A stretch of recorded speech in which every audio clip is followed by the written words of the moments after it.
Konkani style सुरमई fish curry. Mixie jar में आधा कप कद्दूकस किया कच्चा नारियल, 7 से 8 लहसुन की कलियां, 1 इंच अदरक, 1 हरी मिर्च, थोड़ा हरा धनिया, आधा टीस्पून हल्दी powder, 2 teaspoon Malvani red chilli powder और थोड़ा पानी डालकर महीन पीस लेंगे। मसाला रेडी है। मीडियम फ्लेम पर पैन रखा है, इसमें 2 टेबलस्पून तेल डालेंगे। तेल गर्म हो गया है, इसमें 5 क्रश की हुई लहसुन की कलियां डालेंगे। लहसुन भूरा हो गया है, इसमें पीसा हुआ मसाला डालेंगे। 1 मिनट मसाला भून लेंगे। मसालों की मात्रा आप कम या ज्यादा कर सकते हैं।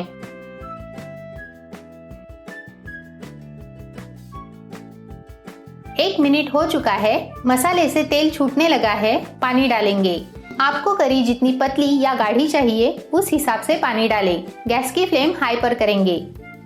करी बॉईल हो चुकी है, इसमें स्वादानुसार नमक डालेंगे। ये 3 कोकम है, ये आपको किसी भी जनरल स्टोर में मिल जाएंगे। ये डालेंगे। कोकम की जगह पर आप इमली या कच्चे आम का टुकड़ा भी डाल सकते हैं। ये सुरमई फिश के टुकड़े साफ धो लिए हैं, इन्हें हल्के हाथों से करी में छोड़ेंगे। गैस की फ्लेम मीडियम पर करेंगे। 3 से 4 मिनट करी बॉईल होने देंगे। फिश पकने का समय फिश की टाइप और थिकनेस पे डिपेंड होता है। फिश को ज्यादा देर पकाने से फिश करी में गल जाएगी।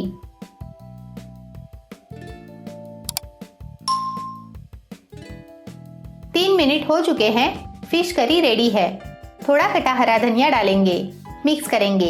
अगर आपको ये रेसिपी अच्छी लगी हो तो वीडियो को लाइक, शेयर और चैनल को सब्सक्राइब जरूर करें। टेस्टी सुरमई फिश करी रेडी है।